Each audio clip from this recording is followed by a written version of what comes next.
But you cannot tell me and say, yes, something out there is loving. That you cannot say. Because if you go by the fruit of what it made, 2 out of 3 babies going to bed hungry, that's not love. To make people a certain color and then to suffer all their days long just because they've got beautiful black skin, to work for half the pay in this state of California, to pay twice the rent, to be cheated every time they move, to walk in a department store and have everybody waited on before you get waited on. No, that's not love. Whoever made you did not love you.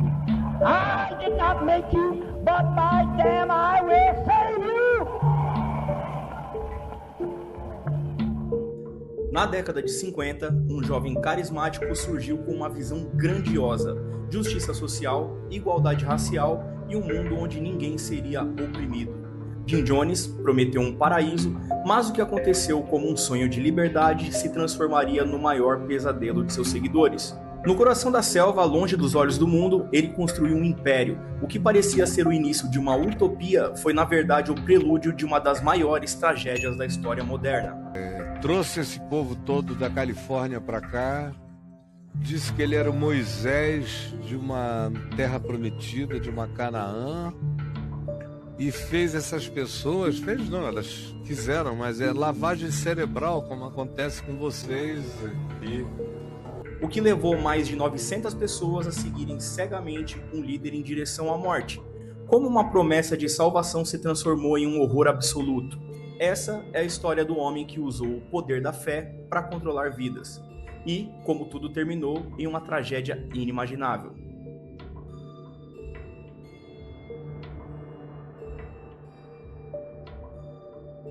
Jim Jones nasceu no ano de 1931, em Creta, Indiana, durante a Grande Depressão. Sua família era extremamente pobre e ele era isolado social e emocionalmente das outras crianças. Seu pai, James, era veterano da Primeira Guerra Mundial e era conhecido por ser um homem frio e distante. Já sua mãe, Lynetta, tinha uma personalidade forte e acreditava que Jim estava destinado a grandes coisas. Ela, sem dúvidas, foi a primeira pessoa que o colocou no patamar de um messias.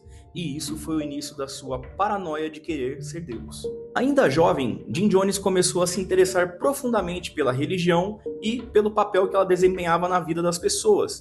Ele era conhecido por realizar de maneira bizarra cerimônias funerárias para animais mortos. Não se tem notícias de que ele tenha chegado a dar fim na vida de algum animal, mas mesmo assim é bem estranho. E desde criança ele já organizava cultos para as crianças da vizinhança, onde ele liderava os sermões. Você vê que desde a infância ele, sem dúvidas, já era um líder nato. E ter essa veia de liderança desde cedo não quer dizer que ele iria se tornar um líder que praticasse boas ações. Isso, na verdade, só quer dizer que ele sabia como convencer as pessoas a fazer o que ele queria, entende? Ele frequentava diversas tendências e denominações metodistas e batistas até pentecostais, absorvendo diferentes crenças e práticas espirituais. Isso contribuiu para sua visão religiosa e política não convencional, pois ele combinava diversos ensinamentos em um sistema próprio, a fim de criar a sua própria vertente de uma religião do cristianismo.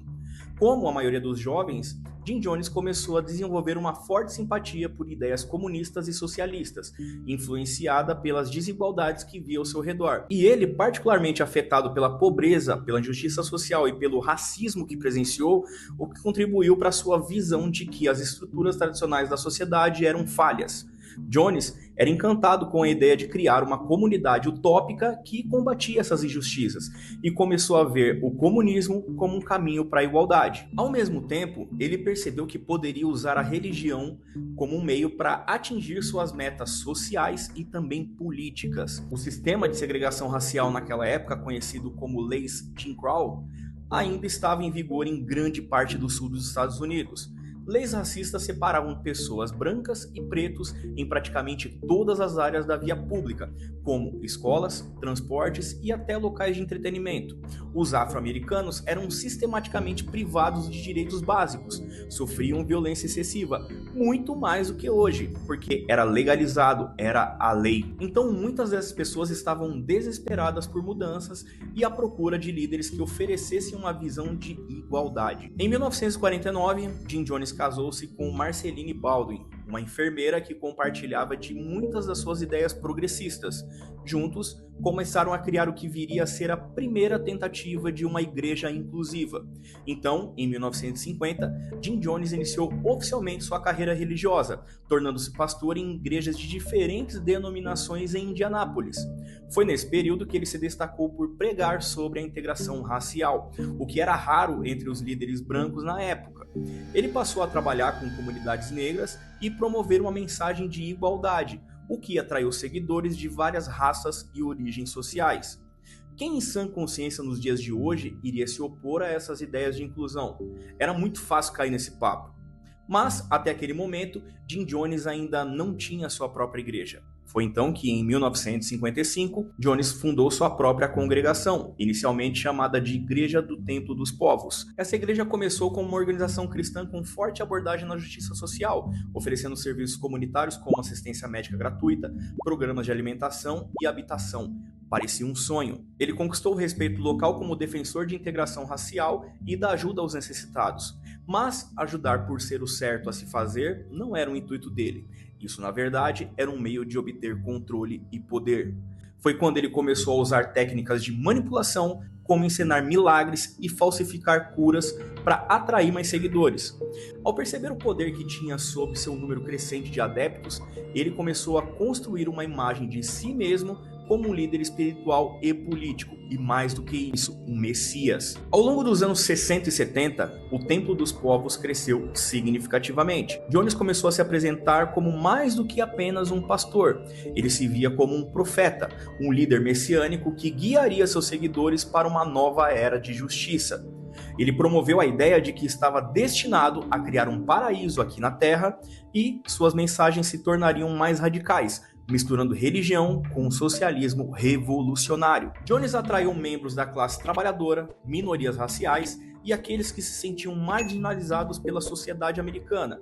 Ao longo desse período, sua infância e controle psicológico sobre os seguidores aumentaram, e ele começou a preparar o terreno para a comunidade isolada de Jonestown. Só para fazer um breve resumo aqui para você, o caminho de Jim Jones para se tornar um profeta do Templo dos Povos começou com uma infância marcada por isolamento, pobreza e uma obsessão por religião. À medida que crescia, ele misturou o poder da fé com ideias comunistas e ambições pessoais, e eventualmente começou a usar essas ferramentas para manipular e controlar seus seguidores. Essa jornada infernal o levou a um lugar de poder absoluto, onde a paranoia e sede de controle se manifestariam da forma mais trágica. Jim Jones acreditava profundamente que os Estados Unidos estavam à beira de um colapso nuclear. Ele ficou obcecado pela ideia de um apocalipse iminente, especialmente durante o auge da Guerra Fria, quando a ameaça de uma guerra nuclear entre Estados Unidos e União Soviética era muito real. Jones chegou a prever que um ataque nuclear ocorreria e devastaria grandes áreas do país. Foi quando ele leu um artigo de uma revista que listava os lugares mais seguros do mundo em caso de guerra nuclear. Uma das cidades mencionadas era Eureka, no norte da Califórnia, onde estava fora das áreas principais de ataque e era considerado mais seguro em caso de desastre nuclear. Outro fator que levou à mudança foi o desejo de Jones de expandir sua influência e alcançar um público mais amplo. Embora ele tivesse tido sucesso em Indianápolis, especialmente para atrair seguidores afro-americanos por suas mensagens de igualdade racial, ele sabia que as oportunidades na Califórnia seriam muito maiores. A Califórnia, na década de 60, era um estado mais progressista e diversificado, especialmente em áreas como São Francisco e Los Angeles, onde os movimentos sociais de esquerda e a luta pelos direitos civis estavam crescendo rapidamente. Jones acreditava que as suas mensagens de justiça social e integração racial seriam mais bem recebidas lá, permitindo que ele atraísse uma base maior e mais diversificada de seguidores. Lá ele conseguiu se envolver em círculos políticos e sociais importantes, fazendo conexões com políticos influentes e usando o Templo dos Povos como uma plataforma para implementar suas ambições pessoais. A mudança para a Califórnia foi um passo estratégico para aumentar seu poder e também reputação. No caso do tio Ben, que diz: "Com grandes poderes, vem grandes responsabilidades", Jim Jones mudou essa frase para "com grandes poderes, eu faço a porra que eu quiser". No início dos anos 70, o comportamento de Jim Jones e as práticas dentro do Templo dos Povos começaram a atrair a atenção da mídia. Artigos investigativos, especialmente de veículos como a revista New West, resultaram na exposição dos abusos ocorridos na igreja, como exploração financeira dos seguidores, manipulação psicológica e emocional, violação dos direitos individuais, como a separação forçada de famílias e interferência em relacionamentos pessoais. Esses artigos também trouxeram à tona denúncias como abuso físico e abuso sexual, além do consumo excessivo de drogas. Parentes de desertores e ex-membros do templo descreviam um ambiente de opressão, onde os seguidores eram obrigados a doar suas propriedades e finanças de uma vida inteira e a viver sob constante vigilância e medo. A exposição pública desse comportamento gerou uma onda de críticas que ameaçava desmoronar a organização. Jones sabia que, se as investigações continuassem, ele perderia sua base de apoio e poderia ser legalmente responsabilizado por seus atos. Isso o fez procurar um lugar mais isolado, longe da vigilância da mídia americana. Além das investigações da mídia, Jim Jones teve que enfrentar processos judiciais sérios. Muitos ex-membros, como Gracie e Timothy Stone, que eram figuras importantes dentro da igreja, começaram a entrar com ações legais para recuperar a custódia de seus filhos, que estavam sendo presos por Jones. O caso mais notável foi o de John Victor Stone, filho de Gracie e Timothy. Jones alegou que o menino era filho biológico e se recusou a devolver a criança, o que resultou em uma batalha judicial. Esse tipo de processo legal ameaçava desmantelar sua autoridade e sua imagem pública. E com a intensificação dessas batalhas jurídicas e a perspectiva de perder o controle sobre sua organização, Jones sentiu-se cercado e extremamente incomodado com a jurisdição legal americana. Ele começou a acreditar que o governo dos Estados Unidos, a CIA e outras entidades estavam conspirando para destruir o templo dos povos e acabar com ele. Isso se alinhava com a sua ideologia política, que misturava o socialismo com uma visão apocalíptica de que o governo dos Estados Unidos tentava eliminar movimentos dissidentes e progressistas. Jones acreditava que não era apenas a mídia, mas também que o governo estava contra ele. Esse medo fez ele considerar seriamente a ideia de que apenas um lugar isolado, longe da influência e da jurisdição americana, poderia garantir a sobrevivência da sua utopia e proteger os seguidores de forças inimigas que ele acreditava estarem na sua cola. Na sua cabeça, isso forçava a ir a um país isolado e socialista. Foi quando ele encontrou a Guiana, um país na América do Sul, em meio à floresta amazônica. Bom, mais isolado que isso, impossível. Jones via a mudança para a Guiana como uma oportunidade de criar a utopia socialista que sempre havia prometido aos seus seguidores.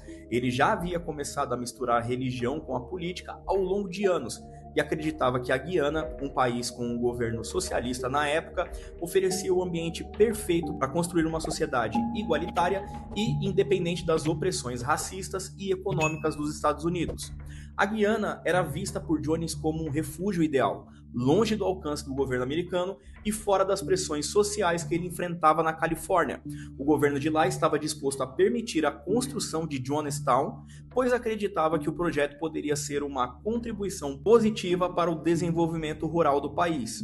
Jones procurou não apenas escapar das investigações e das críticas, mas também aumentar o seu controle sobre os seus seguidores. Na Califórnia, seus seguidores ainda tinham contato com familiares, mídia e influências externas, o que dificultava manter o controle psicológico sobre eles. Em Jonestown, no coração da selva amazônica, ele poderia isolar completamente seus seguidores de qualquer influência externa, cortando o acesso à comunicação com o mundo exterior e impondo um regime de controle total. Ele supervisionava a correspondência, monitorava as visitas e exercia controle absoluto sobre o que os moradores liam, viam ou ouviam. Então, em 1974, Jones e um pequeno grupo de seguidores viajaram para a Guiana para estabelecer a megalomaníaca Jonestown. Ao longo dos anos seguintes, ele começou a transferir mais de seus seguidores para lá. Essa comunidade foi vendida aos membros do Templo dos Povos como uma utopia agrícola, autossuficiente e livre das injustiças do capitalismo e do racismo.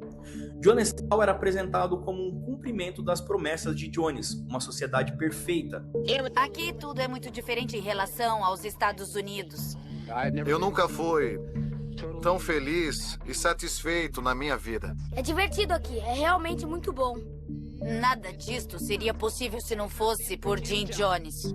Porém, Quando Johnny se mudou para lá, permanentemente em 1977, ele já estava em um estado extremamente avançado de paranoia. O que deveria ser uma utopia, logo se revelou uma prisão mental e física para seus seguidores. Após a mudança para Guiana, as condições em Jonestown começaram a se deteriorar rapidamente. Os moradores viviam sob um regime opressivo de controle total, e muitos deles queriam sair, mas não tinham como. Com o tempo, vários ex-membros e familiares daqueles que estavam em Jonestown começaram a se organizar e a compartilhar suas preocupações sobre o que estava acontecendo na comunidade. Um grupo chamado Parentes Preocupados foi formado por pessoas que tinham familiares vivendo em Jonestown. Esse grupo começou a fazer campanhas públicas afirmando que Jones mantinha as pessoas contra a sua vontade e que havia práticas de abuso psicológico, físico e sexual na comunidade. Eles enviaram cartas ao governo dos Estados Unidos solicitando investigações e ajuda para trazer os seus queridos de volta. As conclusões do grupo incluíram que seus seguidores foram obrigados a viver em condições precárias e sob trabalho forçado, que Jones controlava a comunidade entre os membros e suas famílias nos Estados Unidos, que desertores eram punidos severamente e as pessoas eram impedidas de sair. Ainda mais, crianças foram mantidas à força em Jonestown, como no caso do menino John Victor Stone, cujo pai Timothy estava em batalha judicial contra Jones há um tempão. Essas denúncias chamaram a atenção dos políticos e jornalistas nos Estados Unidos, incluindo o congressista Lew Ryan, que representava a Califórnia, o estado onde o Templo dos Povos tinha sua maior base de seguidores. Jim Jones sentia que estava perdendo o controle e começou a discursar em seus cultos diários com afirmações de que o governo dos Estados Unidos queriam acabar com o que eles tinham conquistado com tanto trabalho duro. Isso foi o início das chamadas Noites Brancas, onde uma sirene era tocada sem aviso prévio e todos tinham que ir até o barracão principal. Lá, Jones fazia um discurso para imputar medo nas pessoas e pedia para que todos praticassem um ritual que mostrava a lealdade a ele. Era necessário mostrar que dariam a vida pelo propósito da comunidade. Um ato contra o opressor, chamado de... Lew Ryan era um congressista conhecido por seu estilo prático e ativista de investigação. Ele tinha o hábito de ir pessoalmente a locais para verificar problemas de onde ele tinha ouvido falar. Por exemplo, ele já havia se infiltrado em prisões para investigar as condições dos detentos e ido a campos de batalha no Vietnã para ver de perto as consequências da guerra. Quando os familiares de Jonestown começaram a cobrar o governo dos Estados Unidos, Ryan se interessou no caso. Ele foi particularmente sensibilizado por relatos de que cidadãos americanos estavam sendo mantidos lá contra a vontade e sujeitos a abusos sobre a liderança de Jim Jones. Ele acreditava que uma visita de um membro do Congresso com a visibilidade da mídia seria uma forma mais eficaz de esclarecer a situação. Em novembro de 1978, Lew iniciou a sua viagem para Guiana. Ele foi acompanhado por um grupo de jornalistas, incluído Don Harris, da NBC, e uma equipe de televisão, além de membros do Parentes Preocupados, como Jack Spear. A ideia de Ryan era entrar em Jonestown com um grupo, verificar as condições de vida deles e falar diretamente com os seguidores de Jim Jones. Ele também esperava que, se houvesse pessoas querendo deixar a comunidade, elas poderiam retornar para os Estados Unidos. Lew e seu grupo chegaram na Guiana em 14 de novembro de 1978. Inicialmente, Jim Jones e sua equipe tentaram impressionar Ryan e os visitantes. Eles mostraram uma recepção calorosa, com membros do Templo dos Povos elogiando a vida em Jonestown e declarando sua lealdade a Jones. As condições aparentemente não foram prejudiciais para quem visitou pela primeira vez, mas logo deu a entender que havia mais coisas acontecendo por lá além das aparências. Durante a visita, alguns membros de Jonestown conseguiram passar bilhetinhos secretamente aos visitantes, pedindo ajuda para sair daquela comunidade. No dia seguinte, as tensões aumentaram quando um grupo de moradores decidiu aproveitar a presença do Ryan para fugir de Jonestown. Cerca de 15 pessoas pediram ao deputado que os ajudassem a sair. Isso enfureceu Jim Jones, que viu a visita como uma ameaça direta ao seu controle sobre a comunidade. Enquanto o grupo de Ryan e os desertores se preparavam para deixar Jonestown e seguir para o aeroporto, Jim Jones ordenou para os seus guardas que os perseguissem e atacassem. No aeroporto, enquanto o grupo embarcava nos aviões, membros armados do Templo dos Povos abriram fogo. Lew Ryan acabou perdendo a vida no ataque, junto com 3 jornalistas e um dos desertores. Jack Spear, assistente de Ryan, foi gravemente ferida, mas sobreviveu ao tiroteio. O silêncio na selva da Guiana foi quebrado pelo som dos tiros, e o sangue derramado no chão do aeroporto selou o destino de Jonestown. O congressista americano Lee Ryan, que veio em busca de respostas, agora estava sem vida. Ao seu redor, repórteres, membros da comitiva e desertores tentavam escapar, mas infelizmente não tinha para onde correr. Um ataque brutal havia sido ordenado. A realidade aterrorizante estava apenas começando. Enquanto o caos tomava conta no aeroporto, a notícia chegou em Jonestown rapidamente de que Lee Ryan estava morto. E para Jim Jones, isso era o fim. Ele sabia que, com a morte de um congressista dos Estados Unidos, as consequências seriam rápidas e implacáveis. O governo americano não hesitaria em enviar tropas. E sua utopia, seu reinado de controle absoluto, seria destruído. Paranoico e sem saída, Jim Jones convocou a sua comunidade para o pavilhão central, assim como fazia frequentemente e sem aviso prévio, como já dito, chamado Noite Branca, um teste para reafirmar a lealdade de seus seguidores. Naquela noite, seu rosto estava marcado pela derrota, mas na sua mente ele já havia tomado a decisão. Não teria escapatória para ele, nem para os mais de 900 seguidores que ele mantinha sob seu domínio na selva. Com uma voz calma, mas demonstrando um pouco de desespero, ele começou seu último sermão. Ele os convenceu de que o mundo externo, o inimigo, estava prestes a destruir tudo que eles construíram e apresentou a única solução possível.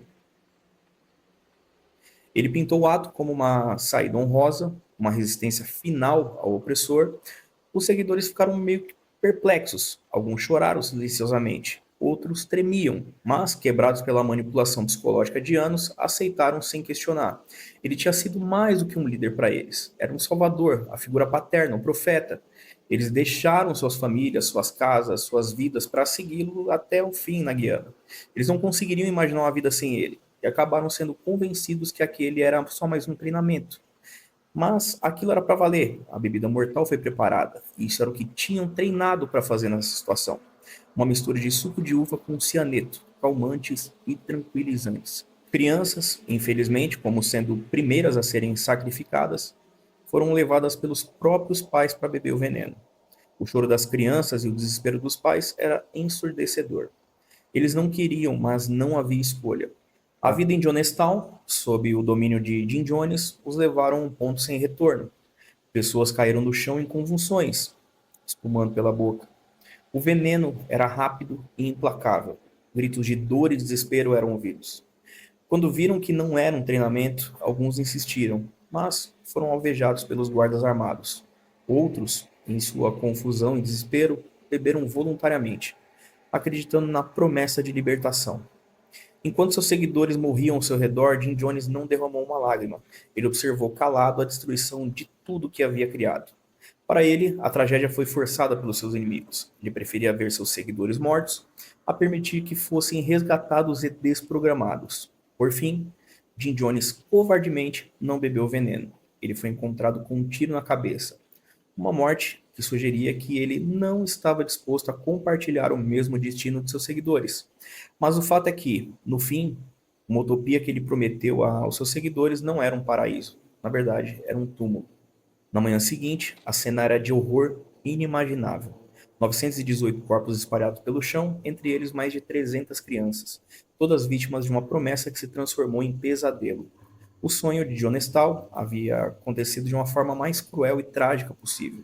O mundo assistiria chocado à revelação de que a fé cega e fanatismo levaram à destruição total. Jonestown não foi apenas uma tragédia dolorosa de morte. Foi uma lição sobre o poder da manipulação, o culto à personalidade e a fragilidade da mente humana quando levada ao limite. O nome Jim Jones será sempre associado a uma das maiores catástrofes da história.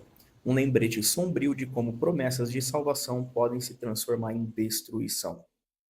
E, para quem ficou até aqui, me ajuda muito compartilhando esse vídeo que deu um trabalhão para fazer e de coração eu quero muito continuar esse trabalho no YouTube. Então, caso tenha curtido, comenta aqui embaixo escrito assim, salvação.